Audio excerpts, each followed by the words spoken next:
Welcome to GS academy YouTube channel. कैसे हैं आप सब? उम्मीद करते हैं आप सब खैरियत से होंगे। तो आज जो हमने काम करना है वो unit number 5 9th class physics gravitation के एक्सरसाइज क्वेश्चन करने हैं। तो आइए पहले बढ़ते हैं पहले क्वेश्चन की तरफ। What is mean by force of gravitation. तो यहाँ पे हमें कहा जा रहा है कि फोर्स ऑफ ग्रेविटेशन से क्या मुराद है। तो इसका आंसर है the force of attraction between two mass is called force of gravitation. ठीक हो गया। आप इस मास की जगह ऑब्जेक्ट भी कंसीडर कर सकते हैं, मास, ऑब्जेक्ट और बॉडी। ठीक है, मैं रिपीट करती हूँ इसकी definition. The force of attraction between two mass, object और body is called force of gravitation. कोई भी दो चीज़ें जब एक दूसरे को अट्रैक्ट करेंगी तो इसका मतलब ये है कि फोर्स ऑफ ग्रेविटेशन मौजूद है। अब देखें, हम अर्थ के ऊपर खड़े हुए हैं ना, आप क्या करें, आप बिल्कुल स्ट्रेट खड़े हो जाएं तो आप गिर तो नहीं जाते ना, या नीचे की तरफ इतना ज़्यादा तो नहीं दिखेले जाते हैं ना कि खड़े खड़े ज़मीन की तरफ ऑटोमेटिकली गिर जाए, या आपको लगे कि कोई चीज़ आपको बहुत ज़्यादा फोर्स से अपनी तरफ डाउनवर्ड अट्रैक्ट कर रही है। ऐसा नहीं होता। क्यों? क्योंकि आप पे एक constant amount of force of gravitation लग रही है।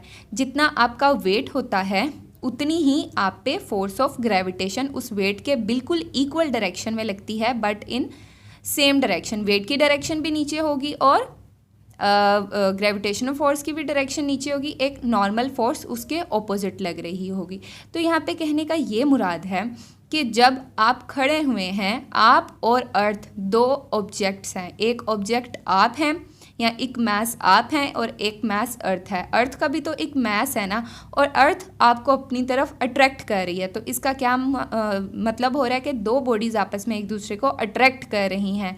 This is called law of gravitation या फोर्स ऑफ ग्रेविटेशन। तो नेक्स्ट क्वेश्चन में हमसे क्या पूछा जा रहा है? Do you attract the earth or the earth attracts you? Which one is the attracting with the larger force, you or the earth? ठीक हो गया। यहाँ पे अब हमसे ये पूछा जा रहा है, सबसे पहले उन्होंने पूछा है do you attract the earth or the earth attracts you. क्या आप अर्थ को अट्रैक्ट कर रही हैं या अर्थ आपको अट्रैक्ट कर रही है? ठीक हो गया, इसका जवाब देना हमने। दूसरा हमसे पूछा गया है विच one is attracting with a large force, you or the अर्थ। आप ज़्यादा लार्ज फोर्स से अट्रैक्ट कर रहे हैं या अर्थ लार्ज फोर्स से अट्रैक्ट कर रही है? तो इसका जवाब मैं अभी थोड़ा सा आपको ऊपर बताया, तो अब इसको डिटेल में पढ़ते हैं। अर्थ attracts a person on its surface, also the person attract the earth. ठीक है ना? क्या हो रहा है? अर्थ आपको अपनी तरफ अट्रैक्ट कर रही है। जब अर्थ आपको अपनी तरफ अट्रैक्ट कर रही है तो आप भी अर्थ को अपनी तरफ अट्रैक्ट कर रहे हैं। ठीक है, देखें, सबसे पहले यहाँ पे हम एक चीज़ देखते हैं। क्या चीज़ है जिसकी वजह से हम खड़े हुए हैं? ठीक है ना? या क्या चीज़ है जो हमें अपनी तरफ अट्रैक्ट कर रही है? तो अट्रैक्ट हमें अर्थ अपनी तरफ कर रही है। तो दूसरी चीज़ उन्होंने क्या पूछा कि हाँ, लार्जर फोर्स कौन सी है जिससे आप अर्थ को अट्रैक्ट कर रहे हैं या अर्थ आपको अट्रैक्ट कर रही है? क्योंकि दो बॉडीज़ है ना, एक दूसरे को अट्रैक्ट कर रही हैं, अर्थ आपको और आप अर्थ को अट्रैक्ट कर रहे हैं। और इन दोनों में से लार्जर फोर्स कौन सी है? तो these both forces are equal. तो यहाँ पे हम एक एग्जांपल से समझते हैं। ये हमारे पास अर्थ सरफेस है और ये आप खड़े हुए हैं। ठीक है, ठीक है। तो आप डाउनवर्ड आपको अर्थ अट्रैक्ट कर रही है और अपवर्ड आप इसको अट्रैक्ट कर रहे हैं। ये जो अपवर्ड डायरेक्शन है ये आप अर्थ को अट्रैक्ट कर रहे हैं और डाउनवर्ड अर्थ आपको अट्रैक्ट कर रही है। और इनमें से कह रहे हैं कि ये वाली फोर्स ग्रेटर है जो अर्थ अट्रैक्ट कर रही है, या जो आप अट्रैक्ट कर रहे हो ये वाली फोर्स ग्रेटर है। तो आपको एक मज़े की बात बताऊं, दोनों फोर्सेस इक्वल हैं। तभी तो अगर आप स्ट्रेट खड़े हैं तो बिल्कुल स्ट्रेट खड़े हैं, ना दाएं गिर रहे हैं ना बाएं गिर रहे हैं, क्योंकि ये दोनों ऑपोजिट फोर्सेस क्या हैं? इक्वल हैं और एक दूसरे के अफेक्ट को कैंसिल कर रही हैं। फॉर एग्जांपल लगा लें, ये जो अर्थ आपको अपनी तरफ खींच रही है, अर्थ की फोर्स बड़ी हो जाएगी, आपकी फोर्स से ग्रेटर हो जाएगी। तो क्या होगा? आप डाउनवर्ड फॉल कर जाएंगे।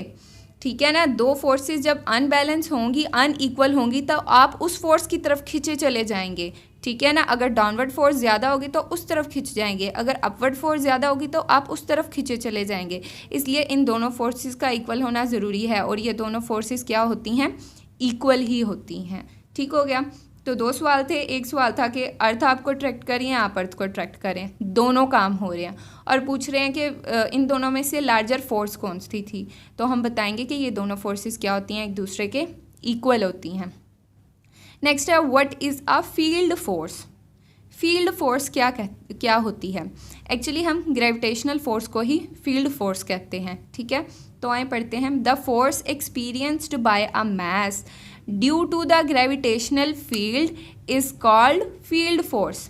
ग्रेविटेशनल फील्ड की वजह से जो एक मास या एक body force of attraction experience करती है वो क्या कहलाती है, फील्ड फोर्स। तो इसको हम फील्ड फोर्स कहते क्यों हैं, एक मज़े की बात ना, इसको फील्ड फोर्स क्यों कहा जाता है, तो इस वजह से कि ताकि जब हम अर्थ की ग्रेविटेशनल फील्ड से आउट होते हैं तो क्या होता है, इसकी फील्ड ख़त्म हो जाती है।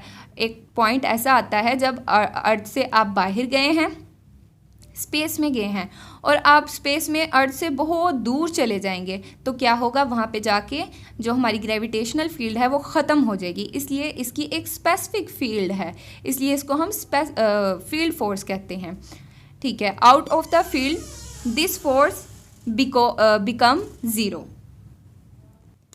जैसे कि इन्होंने यहाँ पे कहा है कि out of the field the force become zero, यानी जैसे हम इस फील्ड फोर्स से बाहर जाएंगे, जैसे ही फील्ड ख़त्म हो जाएगी तो वहाँ पे क्या हो जाएगी, फोर्स, ग्रेविटेशनल फोर्स हमारी ज़ीरो हो जाएगी। तो नेक्स्ट क्वेश्चन देखते हैं। Why earlier scientist could not guess about the gravitational force. आप कह रहे हैं कि जो पहले के साइंसदान थे वो ग्रेविटेशनल फोर्स के बारे में क्यों नहीं गेस कर पाए या क्यों नहीं जान पाए, क्योंकि जब से ज़मीन बनी है, जब से इंसान ज़मीन पर आया है, यहाँ पे कशिश सकल यानी ग्रेविटेशनल फोर्स तो मौजूद ही मौजूद है। तो पहले के साइंटिस्ट इसको गेस क्यों नहीं कर पाए, इतनी लेट ही इसको क्यों गेस किया गया, तो इसके बारे में पढ़ते हैं। Earlier scientist could not realise the force of gravitation between two masses, ठीक है ना। पहले के साइंसदानों ने ना दो मैसेज के दरमियान जो फोर्स ऑफ अट्रैक्शन थी ना, तो उसको जाना नहीं, क्योंकि पहले तो हम देखें ना, शुरू में हम सिर्फ ज़मीन के बारे में ही जानते थे ना, ज़मीन के बारे में, अर्थ के बारे में जानते थे, और मून के बारे में जानते थे, सन के बारे में जानते थे, और अर्थ पे होने वाली एक्टिविटीज़ की हम साइंस पढ़ते थे। लेकिन जब हम गए अर्थ से बाहर स्पेस पे, हम गए दूसरे प्लैनेट्स पे, तो हमें पता लगा भाई वहाँ पे तो फोर्स ऑफ ग्रेविटेशन है ही नहीं, वहाँ पे तो भाई चीज़ें हवा में उड़ रही हैं, ठीक है ना, आप चल भी नहीं पा रहे दूसरे प्लैनेट्स पे। तो फिर इस चीज़ की तरफ भी गौर होने लगा कि क्यों दो चीज़ें एक दूसरे को सिर्फ अर्थ पे ही आपस में खींच रही हैं। और तब कोई इतने मॉडर्न इंस्ट्रूमेंट्स भी नहीं थे जिनसे हम ये चीज़ फाइंड कर सकते, because it is of very small value. और जो आपके पास ग्रेविटेशनल फोर्स होती है, जैसे कि आपको पता है इसकी वैल्यू क्या होती है, G is equals to 9.8 metre पर सेकंड स्क्वायर, ठीक है। आप जिसको 10 पढ़ते हैं ना, वो राउंड ऑफ करके पढ़ते हैं, यानी 9.8 को आप 10 भी लिख सकते हैं। तो ये ना काफ़ी स्मॉल वैल्यू है, तो इस वजह से भी हम इसको देख नहीं पाए या इसको मेजर नहीं कर पाए बहुत पहले scientist. It could be detected only by very sensitive instrument which were not invented in old edges.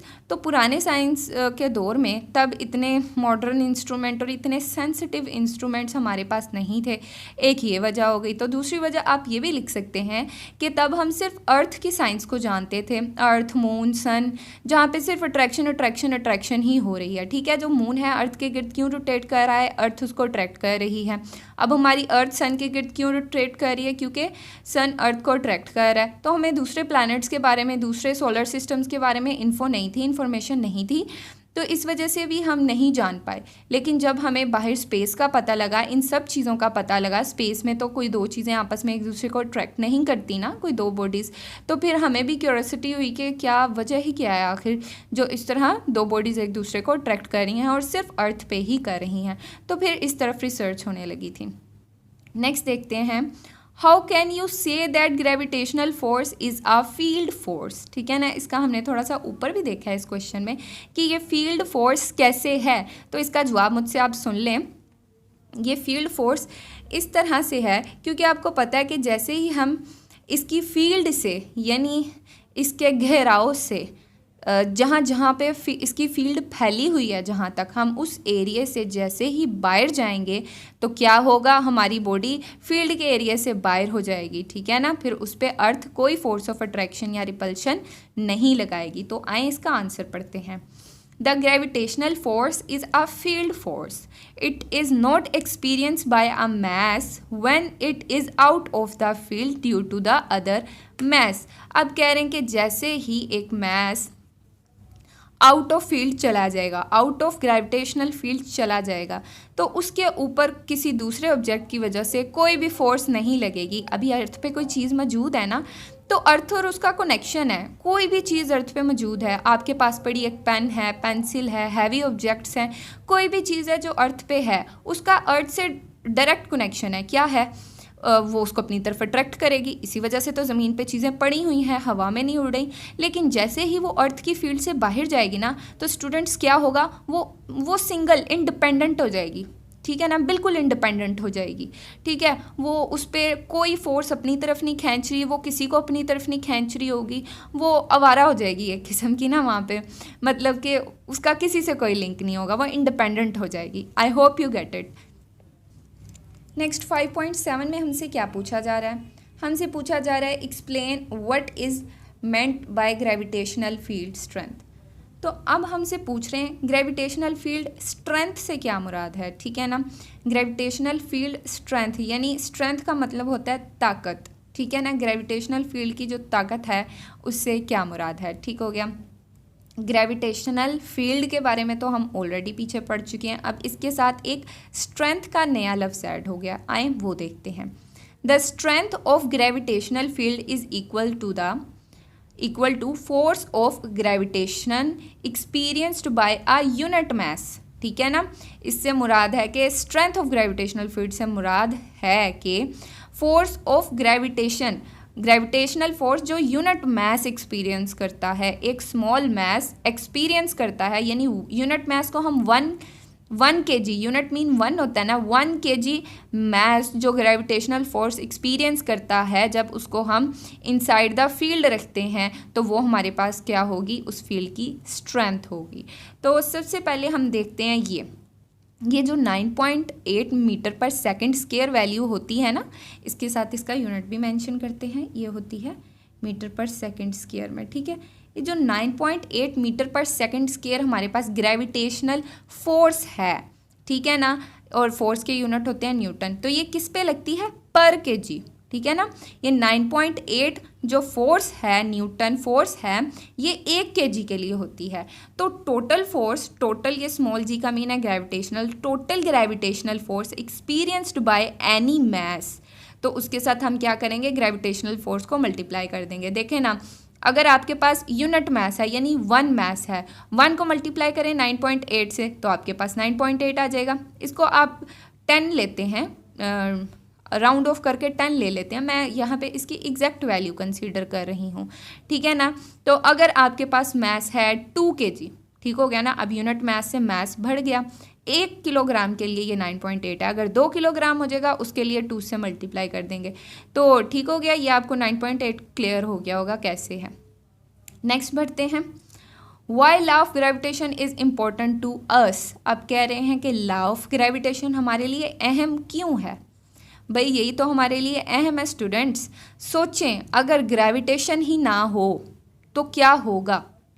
Gravitation अगर ख़त्म हो जाए तो हमारी जो ज़िंदगी है वो अर्थ पे नामुमकिन हो जाएगी। देखें ना, लोग स्पेस में जाते हैं, अब जो साइंटिस्ट्स होते हैं वो स्पेस में जाते हैं डिफरेंट एक्सपेरिमेंट्स के लिए, लेकिन वो जब वापस आते हैं अर्थ पे तो उन्हें डिफरेंट किस्म की ना बीमारियां लग जाती हैं, लाइक वो खड़े खड़े बेहोश हो जाते हैं, ठीक है, बेहोश हो जाते हैं, एकदम फेंट हो जाते हैं, क्योंकि ना वहाँ पे बहुत सारी, जैसे अब हमारी जो एयर है वो नाइट्रोजन, ऑक्सीजन, कार्बन, इन चीज़ों से मिल के बनी हुई है ना, तो वहाँ पे स्पेस में ये चीज़ें हमारे लिए नहीं है, हमारा सांस लेने के लिए वहाँ पे ऑक्सीजन तक नहीं है, हम ऑक्सीजन सिलेंडर्स लेकर जाते हैं स्पेस पे, ठीक है ना। तो ग्रेविटेशन का तो ये तो सवाल जो है ना बहुत ही बचकाना है कि पूछा जाए कि ग्रेविटेशन क्यों ज़रूरी है। ग्रेविटेशन बहुत ज़रूरी है, हर काम के लिए ज़रूरी है, अर्थ पे ज़िंदा रहने के लिए ज़रूरी है, ठीक है, काम काज करने के लिए हमारे लिए ज़रूरी है। तो कुछ यहाँ पे इसके यूजेस या इसकी इंपॉर्टेंस के लिए चीज़ें बताई होंगी, वो हम देखते हैं। Law of gravitation is important because it is used to calculate force of attraction between two masses, ठीक है ना, दो मैसेज के दरमियान कितनी फोर्स ऑफ अट्रैक्शन लग रही है, लॉ ऑफ ग्रेविटेशन ये जानने में मदद करता है। जैसे कि आपको पता है लॉ ऑफ ग्रेविटेशन का हमारे पास ये फॉर्मूला है, ये लगाकर यहाँ पे आप ग्रेविटेशनल कांस्टेंट की वैल्यू रखें जो कि हमारे पास ये होती है, ये इसके यूनिट है और ये वैल्यू होती है। तो क्या होगा, यहाँ पे मैस 1 रखें, यहाँ पे मैस 2 रखें और यहाँ पे अर्थ का रेडियस रखें जो कि हमारे पास ऑलरेडी नाउन है। तो आप किसी भी ये दो m1 और m2 पे लगने वाली ग्रेविटेशनल फोर्स को फाइंड कर सकते हैं, ठीक है। लॉ ऑफ ग्रेविटेशन उन्होंने कह दिया कि दो मैसेज के दरमियान फोर्स फाइंड करने के लिए बहुत बहुत ज़रूरी है। It is use to calculate mass of earth, हम लॉ ऑफ ग्रेविटेशन के ज़रिए अर्थ का मैस भी फाइंड कर सकते हैं, ठीक है ना। और भी बहुत सारी चीज़ें हैं, आपको जैसे मैंने अभी स्टार्ट में बताया, ज़रूरी नहीं है जो आंसर लिखा है आप उसको वैसे ही लिखा है, आप खुद से भी लिख सकते हैं। आप इंट्यूटिवली सोचें, चीज़ों को सोचें, एक्सप्लोर करें कि ग्रेविटेशन, अगर आप इमेजिन करें ना ग्रेविटेशन अगर ना हो तो क्या हो। आप इसको गूगल पे सर्च करें, यूट्यूब पे देखें, ये बहुत इंटरेस्टिंग टॉपिक है। ये एक सवाल है ना, the law of gravitation is important to us, कि क्यों ज़रूरी है, इसका जवाब हम लिखने बैठ जाए ना, हम किताबों की किताबें भर देंगे लेकिन इसका जवाब मुकम्मल नहीं होगा, क्योंकि हर चीज़ अर्थ पे जो हो रही है वो ग्रेविटेशन की वजह से ही मुमकिन है, अदरवाइज़ हमारी ज़िंदगी बहुत बहुत बहुत मुश्किल हो जाएगी। इस अर्थ पे ज़िंदा रहने के लिए 3 चीज़ों की ज़रूरत है, सबसे ज़्यादा 3 चीज़ों की ज़रूरत है। एक वाटर एंड फूड, मतलब खाना पीना, दूसरा ज़रूरत है ग्रेविटेशन की, और तीसरी ज़रूरत है हमारे पास ऑक्सीजन की। तो इन तीनों चीज़ों का होना बहुत ज़रूरी है अर्थ पे ज़िंदा रहने के लिए और सरवाइव करने के लिए। Explain the law of gravitation, अब यहाँ पे कह रहे हैं लॉ ऑफ ग्रेविटेशन को आप एक्सप्लेन करें, डीपली एक्सप्लेन करें। तो आए लॉ ऑफ ग्रेविटेशन को एक्सप्लेन करते हैं। The law of gravitation was stated by Newton. आप अब सबको पता है कि लॉ ऑफ ग्रेविटेशन कैसे बना था, ये बात तो सबने सुनी होगी। न्यूटन साहब बैठे कुछ काम कर रहे थे दरख्त के पास, तो क्या हुआ, दरख्त था सेब का दरख्त, तो उससे जब सेब गिरा ना, एप्पल गिरा, तो न्यूटन को टिकटिकी लग गई। भाई उन्होंने कहा कि ये सेब नीचे क्यों गिरा है, ये ऊपर भी जा सकता था, हवा में भी रह सकता था, दाएं बाएं भी जा सकता था, ये नीचे ही क्यों गिरा, ठीक है ना। इसके पीछे पड़ गए वो। तो फिर करते कराते देखते दिखाते उन्होंने जी लॉ ऑफ ग्रेविटेशन निकाल लिया। वो सेब गिरा तो न्यूटन साहब ने क्या निकाल लिया, लॉ ऑफ ग्रेविटेशन निकाल लिया हमारे पास, ठीक है। और इसके बाद थ्योरी ऑफ रिलेटिविटी, बहुत सारी चीज़ें हैं, लेकिन आपके लेवल पे सिर्फ आपको लॉ ऑफ ग्रेविटेशन ही पढ़ाया जा रहा है, ठीक है। तो भाई न्यूटन साहब ने निकाला law of gravitation. According to this law the force of attraction between two masses, ये टी और टू नहीं है, TWO2 है, two masses is directly proportional to the product of these masses. अब जो ये फोर्स है ना, ये दो मैसेज के प्रोडक्ट के डायरेक्टली प्रोपोर्शनल है। नेक्स्ट क्या कह रहे हैं, and inversely proportional to the square of distance between them, और इन्वर्सली प्रोपोर्शनल है square of distance between them, इन दोनों के दरमियान जितना डिस्टेंस है उसका रेडियस हो जाएगा, उस डिस्टेंस का स्क्वायर हो जाएगा।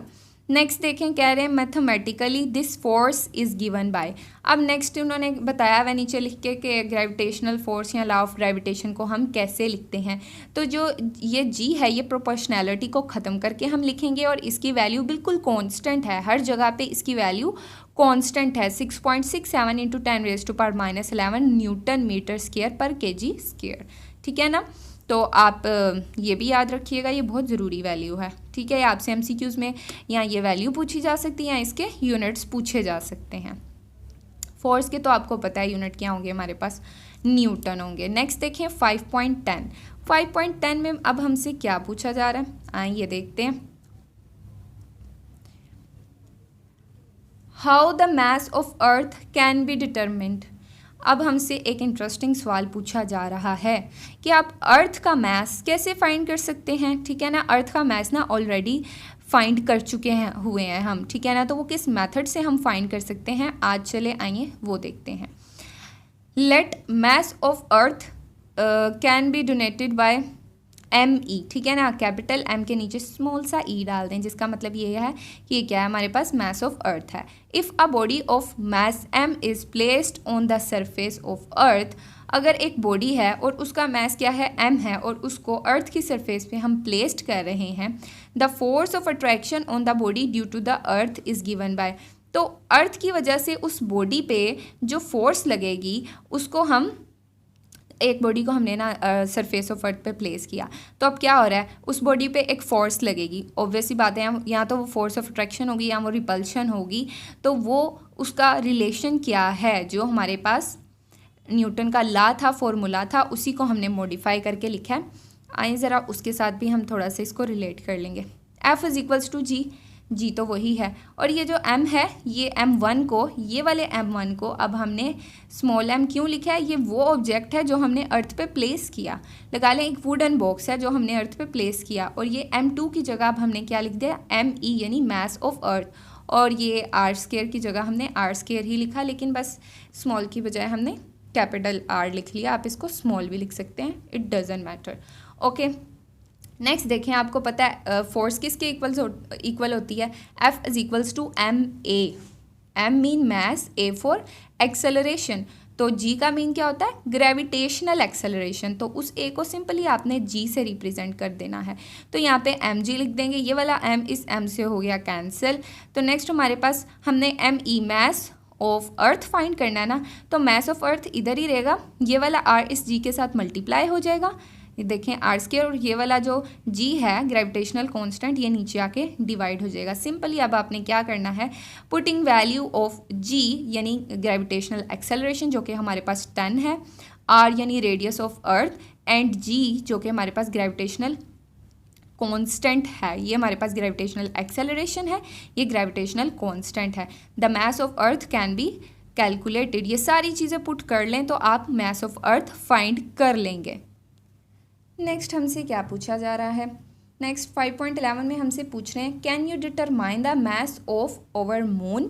ठीक है ना, अभी हमने मास ऑफ अर्थ फाइंड किया, तो वो कह रहे हैं कि क्या आप मून का, चांद का मास फाइंड कर सकते हैं। इफ़ यस, अगर कर सकते हैं, then what you need to know, आपको क्या जानने की ज़रूरत है। सिंपली आपको क्या क्या पता होना चाहिए, that G, that R and that G on the surface of moon. ठीक है ना, आपको जो G, R और कैपिटल G पता है, ये तो आपको अर्थ की सरफेस के लिए पता है ना। अगर आपने मून का मास फाइंड करना है तो ये तीनों चीज़ें आपको मून के लिए पता होनी चाहिए। चलें देखते हैं, the mass of the moon can be determine by using the law of gravitation. इसके लिए भी वही लॉ ऑफ ग्रेविटेशन यूज़ होगा, simply capital G M1 multiply by M2 divided by r²। तो इसकी जगह इसके लिए वही लॉ यूज़ होगा, और वैल्यूज़ देखें क्या क्या चाहिए, we should know the value of gravitational constant. ठीक है ना, ग्रेविटेशनल कांस्टेंट की हमने चांद पे वैल्यू पता करनी है।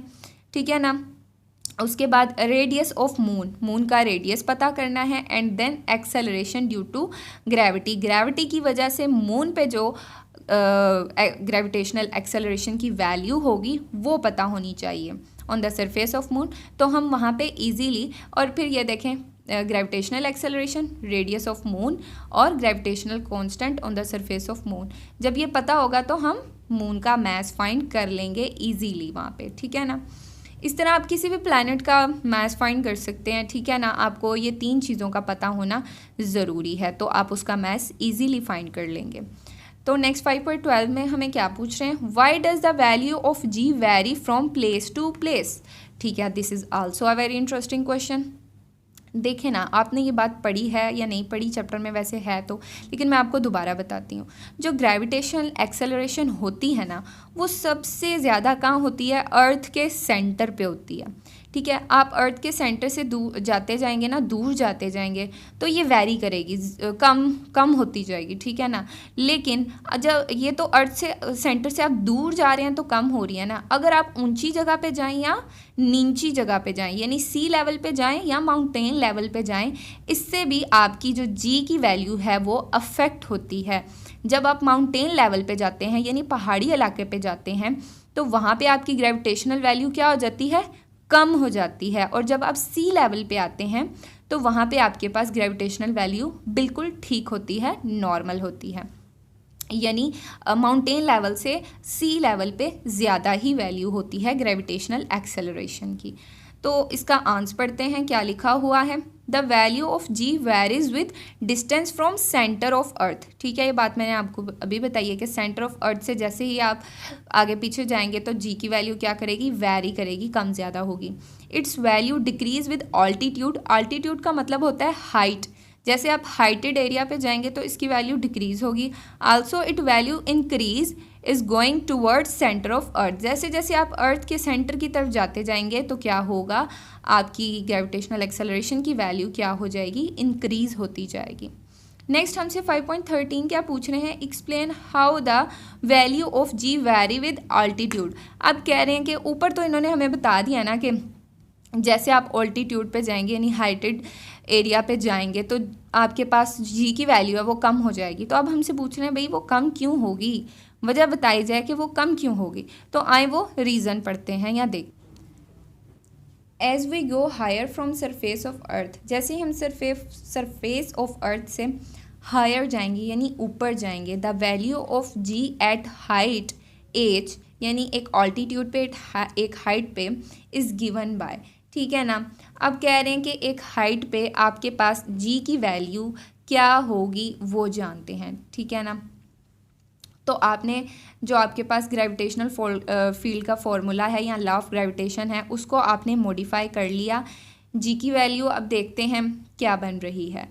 ठीक हो गया। यहाँ पे आपने वो पीछे मॉडिफाई किया ना जिसमें F is equals to M में लगाया था, यहाँ पे जो मैथ था वो इधर वाले एक मैथ से कट गया था तो हमारे पास यहाँ पे जी बच गया था। अब हम क्या करेंगे, जी एच यानी value of gravitational acceleration at some height H, जो कि हमें ये हाइट यहाँ पे एच गिवन है वो हमने यहाँ पे स्मॉल सबस्क्रिप्ट में लिख ली, इज इक्वल्स टू जी यानी ग्रेविटेशनल कांस्टेंट और एम यानी मास ऑन अर्थ। और अब जो रेडियस है ना, अब जब आप अर्थ से बाहर चले गए हैं, लगा लें अब आप चले गए हैं अर्थ से बाहर, ठीक है, अब आप स्पेस में चले गए हैं, तो अब आपने देखना है अर्थ से बाहर अब स्पेस में ग्रेविटेशनल एक्सेलरेशन कितनी है भाई। तो आप क्या करेंगे, आर ई हमारे पास क्या है यहाँ पे, ये जो आर ई है हमारे पास, this is the radius of earth. ठीक हो गया, रेडियस ऑफ अर्थ हो गया। और ये एच वो है जो आप अर्थ की सरफेस से बाहर जाने पे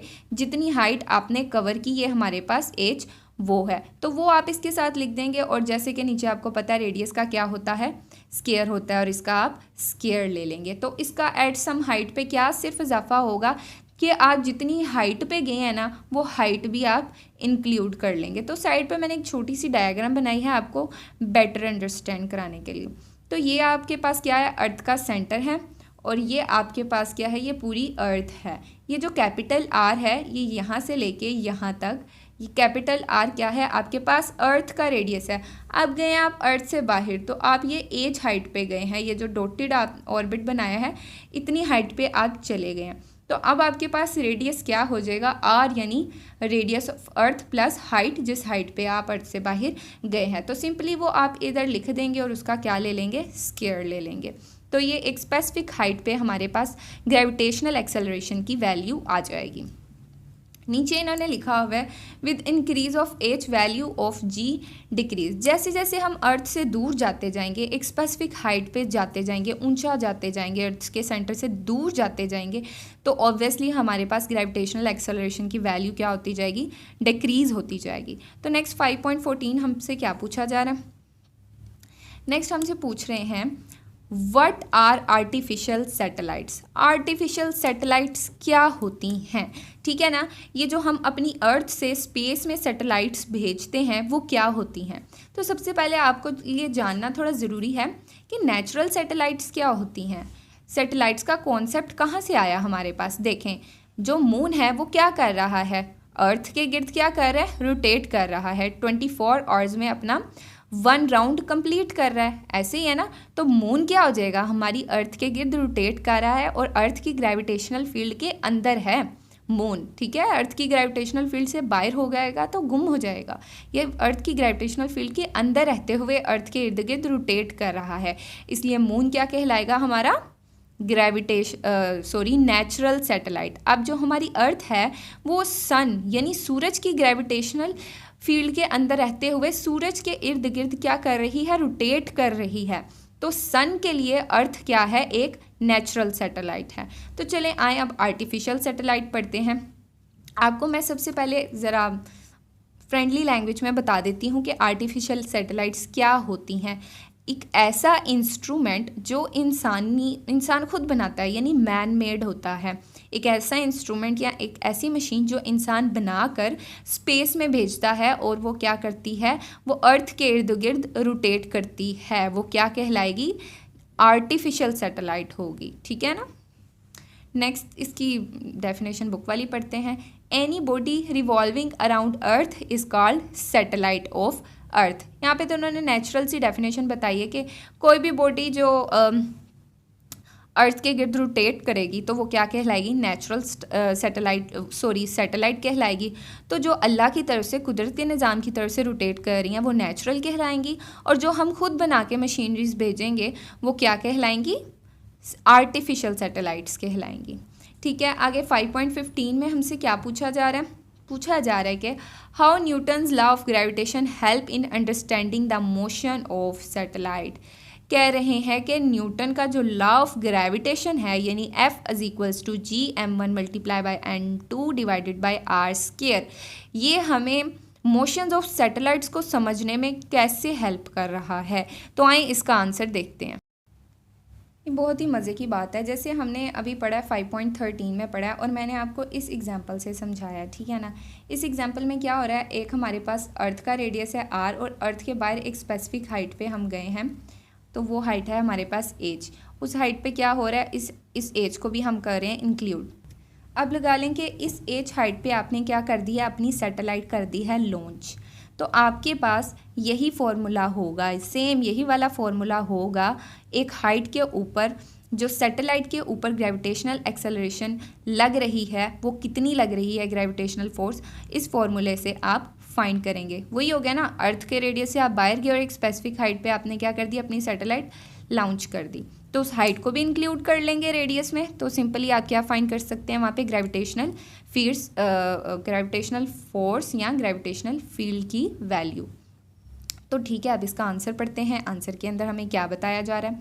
the motion of satellite is due to the force of gravitation. ठीक हो गया। अब कह रहे हैं जो सैटेलाइट की मोशन हो रही है वो ग्रेविटेशन फोर्स की वजह से हो रही है। ऑब्वियस सी बात है, उसी की वजह से हो रही है। अगर ग्रेविटेशन फोर्स ना हो तो वहाँ पे सैटेलाइट की मोशन होगी ही नहीं होगी। Gravitation due to earth acting on the satellite, तो वही यहाँ पे बता रहे हैं कि जो सैटेलाइट की मोशन है वो जो earth force of gravitation satellite पे लगा रही है उसी वजह से होगी। नेक्स्ट क्या कह रहे हैं? The satellites are in the state of freely falling body and has acceleration equal to the gravity due to earth. ठीक हो गया। तो वो कह रहे हैं कि जो सैटेलाइट है ना वो हमारे पास एक फ्रीली फॉलिंग बॉडी है और उसकी acceleration equal to the gravity due to earth. ठीक है ना, उसकी ग्रेविटेशनल एक्सेलरेशन की वैल्यू और अर्थ की ग्रेविटेशनल एक्सेलरेशन की वैल्यू क्या है? सेम है। ठीक है ना। तो ऐसा भी हो सकता है ना कि अर्थ जो है वो आपने जब सैटेलाइट को एक स्पेसिफिक हाइट के ऊपर ले जाके छोड़ा कि अर्थ के गिर्द रोटेट करे, तो ऐसा भी तो हो सकता है ना जो अर्थ का सेंटर है वो तो बॉडी को टूवर्ड अपनी तरफ खींचेगा, तो सैटेलाइट वहाँ पे घूमने की बजाय वो अर्थ के सेंटर की तरफ आके अर्थ पे क्यों नहीं गिर जाती? लेट्स थिंक अबाउट इट ना। ऐसा भी तो हो सकता है, लेकिन ऐसा हो नहीं रहा।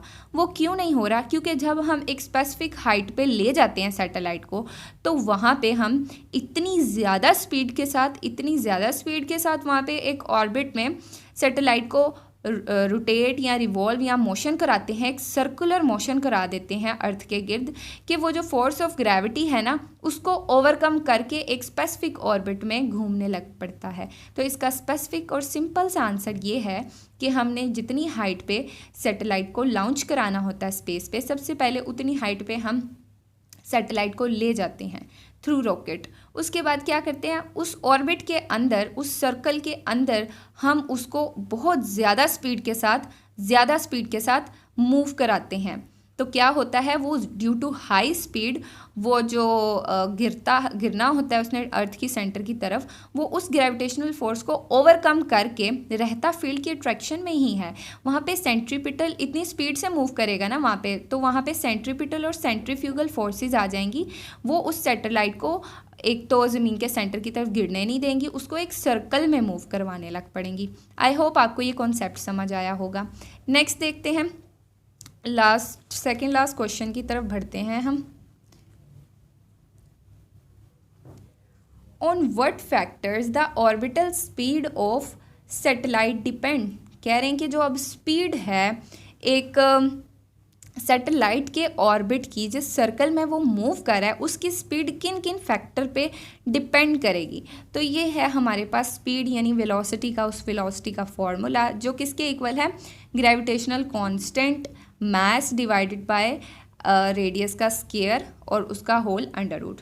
तो देखते हैं किस पे डिपेंड कर रही है। This formula shows that greater is radius of orbit the smaller is orbital speed of the satellite. अब कह रहे हैं कि आपके पास जितना ज़्यादा अर्थ के सेंटर से डिस्टेंस होगा, जितना ज़्यादा अर्थ के सेंटर से डिस्टेंस होगा उतनी आपको कम स्पीड रखनी होगी।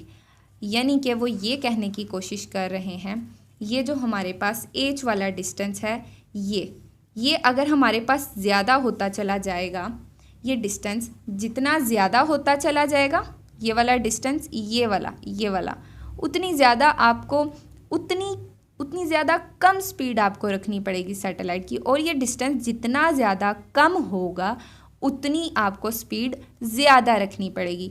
यानी ये एक किस्म का ना इन्वर्स रिलेशन है। ये एच हाइट अगर ज़्यादा है तो डिस्टेंस कम रखेंगे, ये एच हाइट अगर कम है तो हम गलत बोल गई हूँ, एक्सट्रीमली सॉरी।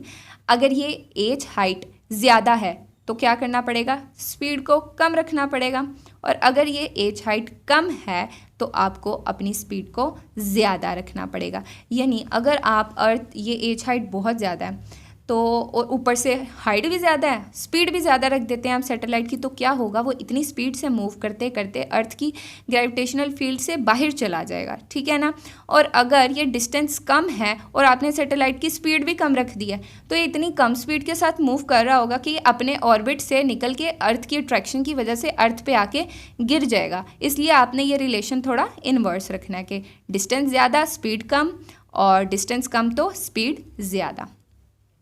नेक्स्ट पढ़ते हैं आगे लास्ट क्वेश्चन की तरफ। तो लास्ट क्वेश्चन हमारे पास क्या है, why communication satellites are stationary at geo stationary orbits. ठीक हो गया। तो कह रहे हैं कि जो स्टेशनरी आपके पास ना सैटेलाइट्स की भी टाइप्स होती हैं।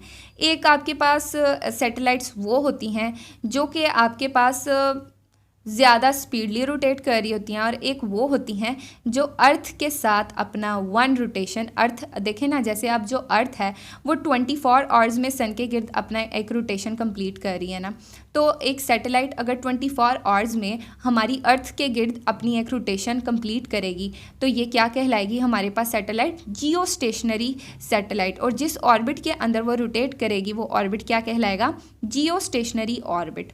तो आए इसको पढ़ते हैं। The satellite in geostationary orbit remain all the time in front of source part of Earth, यानी दिखाई देने वाले part of Earth, so the direction of receiver dish need not to be changed। अब कह रहे हैं कम्युनिकेशन सैटेलाइट्स जो होती हैं, यानी जिन सैटेलाइट्स के ज़रिए हम फ़ोन कॉल्स करते हैं, इंटरनेट कनेक्शंस लेते हैं, उनको हम जियो स्टेशनरी क्यों रखते हैं। स्टेशनरी एक्चुअली ये स्टेशनरी नहीं होती, ये अर्थ के गिर्द रोटेट कर रही होती हैं, लेकिन अर्थ के टाइम ड्यूरेशन के बिल्कुल साथ। जैसे अर्थ 24 आवर्स में अपना एक रोटेशन को कंप्लीट करती है अर्थ, वैसे ही ये सैटेलाइट्स भी अर्थ के गिर्द 24 आवर्स में अपना रोटेशन को कंप्लीट करती हैं। तो फिर क्या होगा, लगा लें आपने जो अपनी सैटेलाइट एक लॉन्च किया है वो बिल्कुल लाहौर के ना ऊपर लॉन्च किया है, तो अब लाहौर को जो सिग्नल मिल रहे हैं ना, लाहौर में जितने एंटीनाज वगैरह लगे हैं उन सब को ना उस सैटेलाइट से ना सिग्नल मिल रहे हैं। तो इस तरह ये होगा आपको कनेक्शंस करने में और अपने सिग्नल इश्यूज़ ये सारी चीज़ें ना फेस नहीं करनी पड़ेंगी। इसलिए जो हमारे पास कम्युनिकेशन सैटेलाइट्स होती हैं उनको हम जियो स्टेशनरी ऑर्बिट्स में लॉन्च करते हैं। ठीक है ना। तो उम्मीद करते हैं आपको ये लेक्चर समझ आया होगा और आपके लिए हेल्पफुल रहा होगा स्टडी में। तो मिलते हैं नेक्स्ट लेक्चर में चैप्टर नंबर 6 के एक्सरसाइज के क्वेश्चन में। तो तब तक अच्छे से पढ़िए और अपना ढेर सारा ख्याल रखिए। अल्लाह हाफ़िज़।